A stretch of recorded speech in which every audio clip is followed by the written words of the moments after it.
Welcome, deep divers. Welcome back.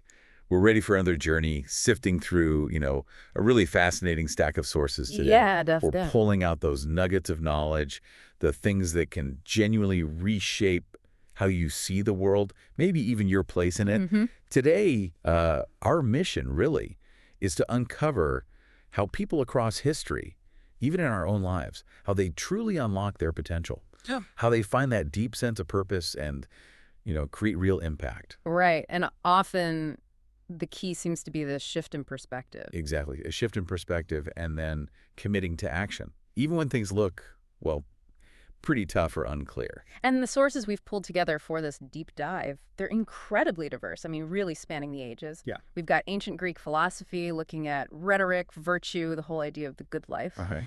Then jumping forward to like modern self-help insights, plus some really powerful historical speeches. Think social justice movements. Wow, quite a mix. And even some very personal stories, anecdotes about success, failure, resilience. The goal isn't just to summarize. We want to pull out surprising connections, practical wisdom that actually resonates, things about courage, conviction, taking effective action. And what really jumps out at me, looking across all this material, is this recurring idea, whether we're talking, big personal growth journeys or these huge societal changes. Mm-hmm.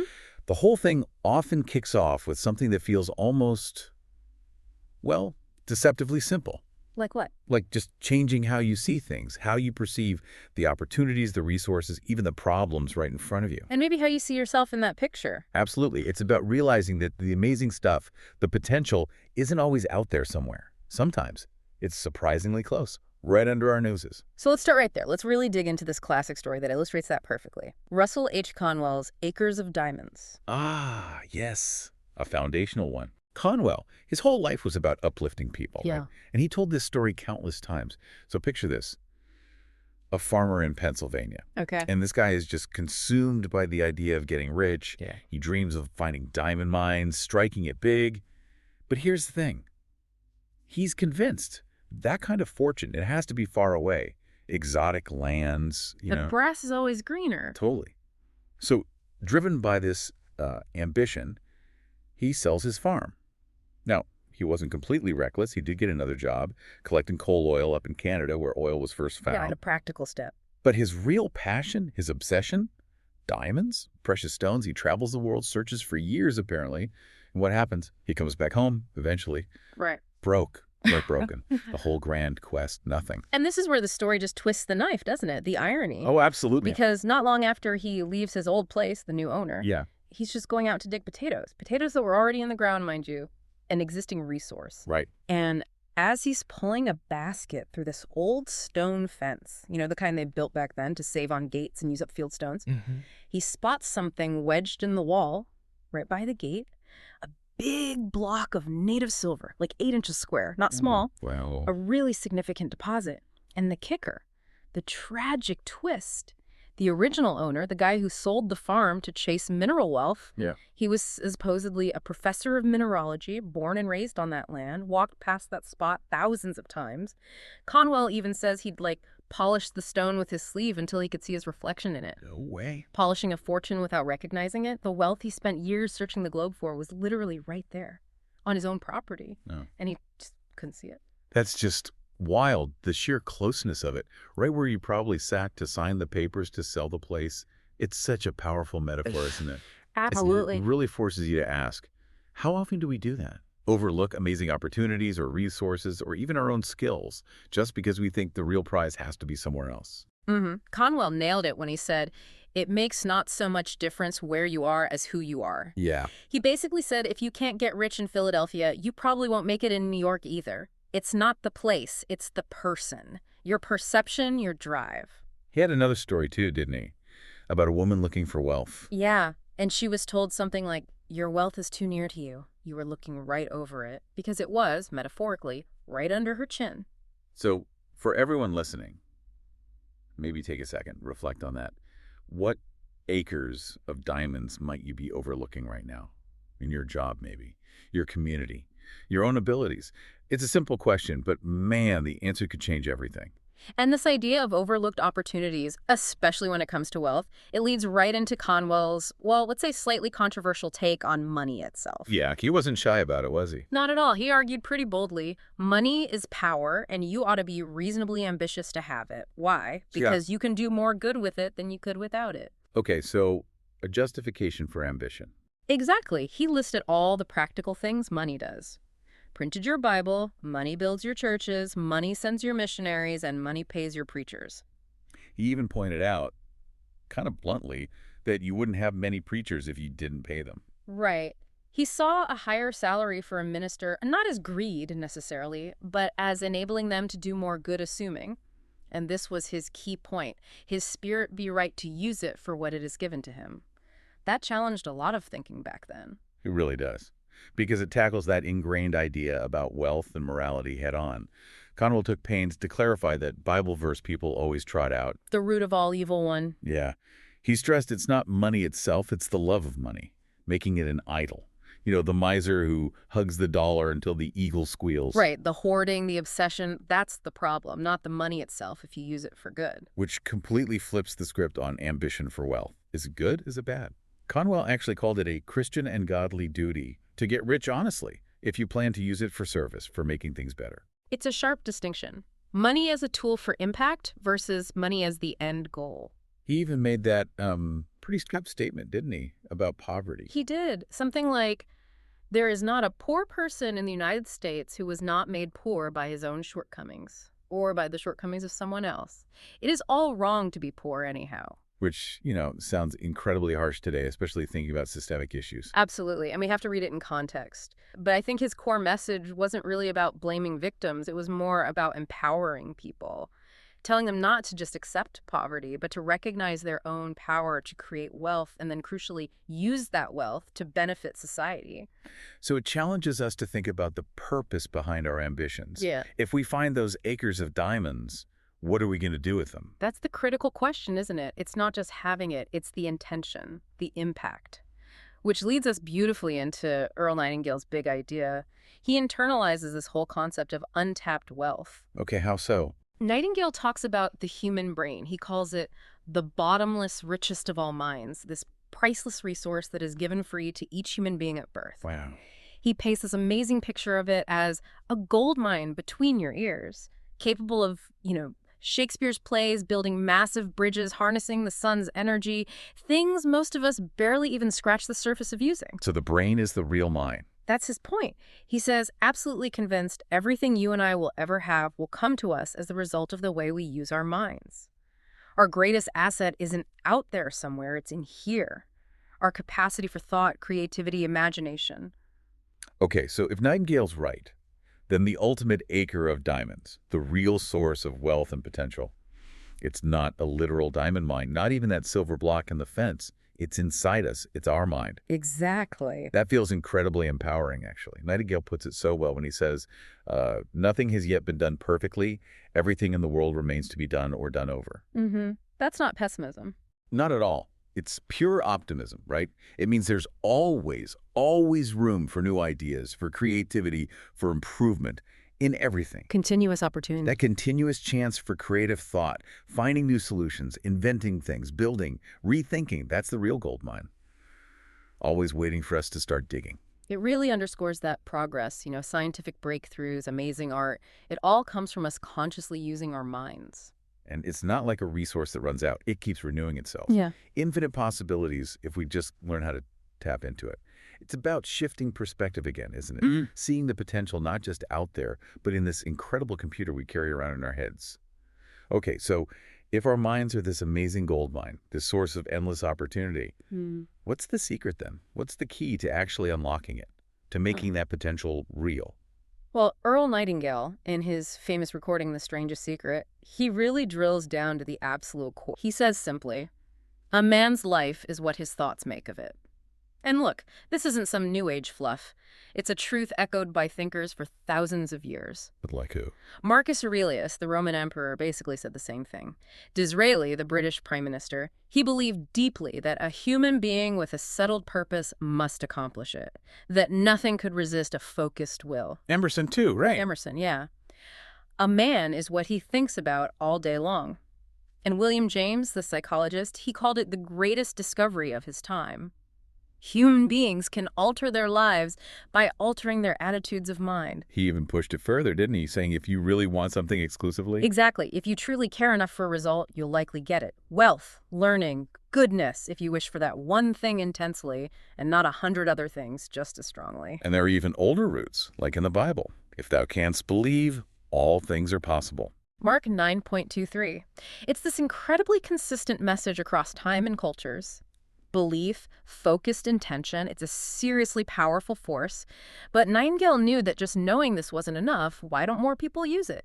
So he came up with a practical method, a 30-day test. Okay, a test for what? For building new habits, habits of thought, habits of action, to kind of reprogram your internal compass. How does it work? Starts every morning. You have to consciously think about your goal in a cheerful, relaxed, positive way. That gives you focus, something to get up for. Okay, simple enough? Then the harder part, maybe, throughout the day. Stop thinking about what you fear. Every time a negative thought pops up, you actively replace it with a mental picture of your positive goal. That sounds like discipline. Huge discipline. Nightingale thought most people default to negative thinking, and that's why maybe only 5% achieve really big things. The test also demands action. For 30 days, do more than you have to do. Give more than you expect to get back initially, knowing returns are proportional to service. Right, put in the effort. And finally, this is interesting. Don't concern yourself too much with how you're going to achieve your goal. Really? Just ignore the how. He says, leave that completely to a power greater than yourself. Your job is to know where you're going. Define the purpose clearly. Stay open. Act. And the answers will come to you of their own accord. Set the destination. Trust the path unfolds. Wow, that's quite a mix. Belief, mental discipline, action, and trust. And then, if Nightingale gives us the internal framework, Les Brown brings in this fiery external piece, self-commitment. Ah, yes. Powerful stuff. He says so strongly, until one is committed, there is hesitance, the chance to draw back, always ineffectiveness. He calls this an elemental truth, something that kills countless brilliant ideas before they even start. Hesitation is the enemy. Exactly. The real magic, the power, kicks in at the exact moment you commit fully. No turning back. Yeah. Brown says, the moment one commits oneself, then providence moves too. Like the universe gets behind you. That's the feeling. All sorts of things occur to help one that would never have otherwise occurred. Unforeseen incidents, meetings, helped showing up in ways you couldn't have imagined. A whole stream of events. Yeah, and then he hits you with that call to action. Whatever you can do or dream, you can begin it. Boldness has genius, power, and magic in it. Begin it now. Chills. Right. It's not just wishing, not just thinking. It's declaring your intention so fiercely it changes how you act and maybe even how reality responds. It's about moving past thinking and into doing, trusting that commitment itself opens doors. Okay, so commitment, positive thinking, super powerful. We get that. But let's be real, they often run smack into some pretty tough internal resistance. Oh, yeah. The inner critic. Exactly. And Brene Brown's research really shines a light on one of the toughest. Shame. How does she define it? She calls it the intensely painful feeling or experience of believing that we are flawed and therefore unworthy of love and belonging. Oof, that hits hard. Unworthy of love and belonging. And what makes shame so sneaky, so destructive, Brown says, is that it derives its power from being unspeakable. It loves silence. It festers in the dark. And ironically, she says it loves perfectionists because perfectionists are often too afraid to talk about their flaws. Shame tells us we're uniquely broken, that nobody else could possibly understand or accept us if they really knew. And that feeling, and it can just paralyze you, right? Stop you from taking any risks, making any commitments. Totally. It directly undermines that purpose we were just talking about. And we see the fallout everywhere, don't we? It's not just inside our heads. Think about that example Brown gives, Sylvia. Made her first big mistake at work. And bam, onto the losers list. Publicly. Imagine that. Going from the winner's board to the top of the losers list in a minute. The shame, the anxiety. She couldn't function. Right. Quit her job. Or Ellen, the young girl, terrified of not winning a race. Feeling not even good enough to get second or third place. Thinking about quitting just to avoid potential failure. These aren't just sad stories. Brown says they point to this wider culture of never enough. It seeps into our schools, workplaces, families, and it just corrodes our well-being, our willingness to even try. It shows how fast our sense of worth, our boldness can get crushed by judgment, or even just the fear of judgment. It's the direct enemy of Les Brown's settled purpose. Exactly. Shame kills potential. But, and this is the hopeful part, Brown argues the way to fight shame is to face it directly. Huh. It's about cultivating enough awareness about shame to name it and speak to it. That, she says, is like cutting it off at the knees, like shining a light on those mythical gremlins. Language and story bring light to shame and destroy it. So talking about it is key. Yes, but carefully. Her gremlin ninja warrior moves involve practicing courage and, crucially, reaching out. But not just to anyone. To someone who has earned the right to hear it, someone who loves us, not despite our vulnerabilities, but because of them. That distinction is huge. Earn the right to hear it. Vital. It's about finding empathy, understanding, real connection. That transforms the isolation of shame into the strength of shared experience. Vulnerability, paradoxically, becomes the weapon. Interesting. Now, on a slightly different note, but related to resilience, the Stoic philosopher Seneca had a powerful take on handling adversity, especially the big one, fear of death. Okay, Stoicism. How did Seneca approach it? He wrote things like, "No evil is great, which is the last evil of all. Death arrives. It would be a thing to dread if it could remain with you, but death must either not come at all or else must come and pass away." It's about perspective. Acceptance. Rehearsing the thought daily, he said. Yeah, rehearse this thought every day, that you may be able to depart from life contentedly. For Seneca, resoluteness of soul, that inner strength, acts like a cure. It renders later any burden that it endures with stubborn defiance. Defiance, I like that. And pragmatically, he noted that pain, if prolonged, it cannot be severe, and if severe, it cannot be prolonged. Basically, endure it with fortitude. It's about finding an inner strength that defies fear and pain rather than letting them overwhelm you. So Brown's vulnerability and Seneca's defiance. Two paths to resilience. Seems like it. Different routes, maybe, but both aimed at finding strength within when facing difficulty. Acceptance and confrontation. Hashtag 2.3 virtue, goodness, and moral action. Okay, so we've talked about resilience through vulnerability or defiance. Let's build on that inner compass idea and look back at the ancient Greeks again. Their ideas about virtue, the good life. Right. Aristotle, for instance. He had this interesting view that virtue has to do with what is beautiful, meaning honorable deeds. Beautiful deeds, not just useful ones. Exactly. He thought, maybe a bit idealistically, that young people naturally prefer to perform beautiful deeds rather than advantageous ones, guided more by character than cold calculation. That's a hopeful view of human nature. It is. And what's also fascinating is his idea that perception can kind of nudge things towards virtue, like seeing a rash person as courageous or a wasteful person as generous. Finding the positive spin. Or maybe seeing the underlying potential for good, even in a flaw or an excess, looking for the best in someone's character. And Plato, especially in his dialogue Gorgias, takes this whole pursuit of goodness and moral action even deeper. Gorgias. Yeah. That's one about rhetoric and justice, right? That's it. Socrates, in his usual relentless way, argues we don't ultimately want the means like power or wealth for their own sake. We want the ends they lead to. And the ultimate end, the good. The good. Not just my good, but the good. Precisely. A universal concept. And he drops that bombshell statement. Wrongdoers are miserable, and that those who are punished are less so. That totally flips common sense. Yeah. We usually think getting away with it is better. Socrates argues the opposite. True happiness, the health of the soul, comes from being aligned with the good, even if that means facing consequences. He actually argues you should denounce wrongdoing your own, your family's, your friends, to bring it into the light. Why? So the wrongdoer may be punished and regain his health, submitting to the law with closed eyes like a man for the sake of restoring that inner moral health. It takes huge courage to prioritize the soul's integrity over comfort or appearances. That is, wow. Uncompromising. It suggests inner well-being, soul health, is way more important than looking good or feeling comfortable temporarily. Exactly. And this internal struggle, this constant battle, is pictured beautifully in another Platonic dialogue, Phaedrus. Phaedrus. Love and the soul. Among other things, yeah. He uses the image of the soul as a charioteer driving two horses. Okay. When thought is in command, he says, and is leading us rationally towards what is best, the name we give to its rule is self-control. That's the charioteer using reason, guiding us towards our purpose, towards the good. Makes sense. And the alternative. When desire is in command and is dragging us irrationally towards pleasures, we call its rule excess. That's the unruly horse, pulling us towards instant gratification, ignoring the bigger picture, the soul's health. So it's this constant internal fight, reason versus impulse. Perfectly captures it. The struggle to align our actions, our lives, with a reasoned sense of purpose, with what's truly good, instead of being yanked around by fleeting desires. It's about mastering that inner landscape, much like Nightingale talked about directing our thoughts, to build a life of real virtue and meaning. Okay, so we've cultivated the inner landscape. Now, how do we move outward? How do we influence the world, influence others? This brings us to the art of rhetoric. Ah, persuasion.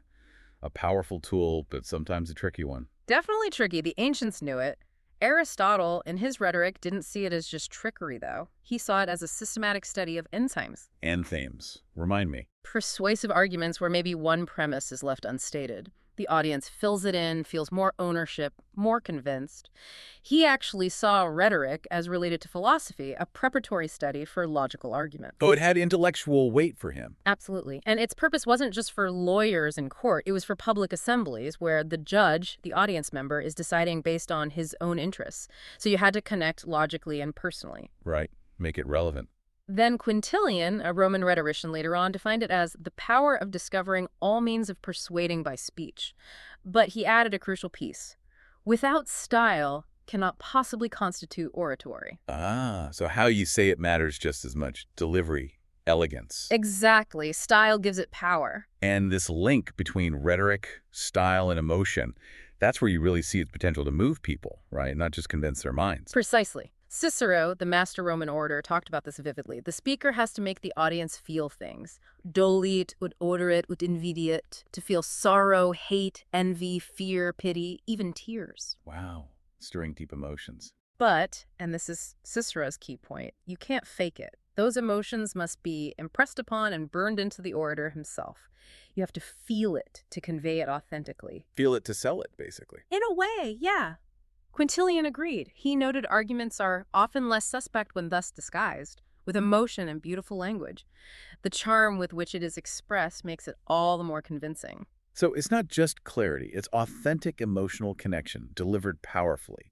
That's how ideas become experiences that drive action. But that power immediately throws up big ethical flags, doesn't it? Especially when emotions are involved. What about truth? Yeah, the manipulation potential. Plato, back in Phaedrus, was wary. He suggested that without a grasp of truth, rhetoric will remain an unsystematic knack. Just a shallow skill, potentially dangerous, not a proper branch of rational expertise. So truth is essential for it to be legitimate rhetoric. For Plato, yes. Quintilian, centuries later, echoed this. He believed only true rhetoric is actually a virtue, something belonging to a good man. He even said a perfect orator wouldn't need philosophy schools because they'd embody virtue already. That's a high bar. It is. Which brings us right back to that critical question, especially today. How do you balance powerful persuasion with a commitment to truth? Can rhetoric be both deeply moving and deeply ethical? Or are they often pulling in opposite directions? That is the question, isn't it? Because when rhetoric does align with truth and it's backed by real courage, man, it can be an almost unstoppable force for change. We've seen incredible examples. Absolutely. Think about Sojourner Truth at that Women's Rights Convention in 1853. The scene sounds intense, a hostile mob, insults. Yeah, the account says a fresh outburst from the mob greeted her. Yet she stands up, calm and dignified, described as a grand, wise woman, couldn't read or write, but had this deep insight. And what made her presence so radical, so challenging? The text says she combined in herself the two most hated elements of humanity. She was black and she was a woman. Double jeopardy right there. Yet she spoke. She did. Didn't back down from the insults. Called out the men. Reminded them knowledge is power. Urged them to throw off your fearfulness. Get active. Use their strength for justice. Her voice, unwritten but unforgettable, just cut through everything with raw truth and courage. What an image. And her unwavering stance, it echoes in so many others who fought injustice. Ida B. Wells, for example. With the lynching data. Exactly. She didn't just make speeches, she used cold, hard facts. The dark and bloody record. 728 Afro-Americans lynched during the past 8 years. That meticulous data was her rhetoric. Irrefutable truth confronting brutality. Powerful. Or William Lloyd Garrison, the abolitionist, absolutely refused to compromise. I will not be a liar to accommodate any party. I do not know how to espouse freedom and slavery together. His strength came from this deep conviction that God will defend the right. Unshakable belief. Then you have Martin Luther King Jr. calling for struggle on the high plane of dignity and discipline, rejecting violence even in protests. Principled action. These were people who understood that clear, ethical words needed to be backed by courageous, consistent action, even facing violence. And then think about Ruth Bader Ginsburg. RBG, yeah. Her entire career, a strategic, relentless challenge to discriminatory provisions in the law, championing a living constitution, one that evolves, right, to include groups once excluded, people held in bondage, men without property, Native Americans, women. And her dissents became famous. Absolutely. Those bench dissents, especially later on, were powerful acts of rhetoric. They amplified her voice, made sure her alternative vision was heard, not just in court, but by everyone, shaping future debates. It shows this fight for justice is like a relay race, doesn't it? Each generation carries the baton with courage and purpose. Hashtag tag 3.3, the impact of sustained effort and leadership. Building right on that idea of passing the baton, we see the incredible impact of just sustained effort, of leadership that sticks with it. Theodore Roosevelt, for example, such a figure of energy. Definitely. He had that simple but powerful line, "The importance of a promise lies not in making it, but in keeping it." Words to live by. And he seemed to try. His square deal policies, tackling corporations, labor rights, conservation, they really enlarged government's role and saved huge tracts of land. He wasn't afraid to criticize either. His government, the people, if they were doing wrong. He believed in leaders who made money by serving others, right? If the service was great, the reward should be too. Tying prosperity to service, to justice. Keeping those promises. And sometimes that sustained effort, the real impact, it comes from people whose names we don't know, the unsung heroes. Right. Conwell talked about that too. Yeah, back in Acres of Diamonds. He used the story of Lieutenant Hobson sinking the Merrimack in the Spanish-American War. Hobson got all the glory. But Conwell pointed out there were 7 other heroes on that steamer, regular sailors probably, who were continually exposed to the Spanish fire, while Hobson, as the officer, could maybe take cover.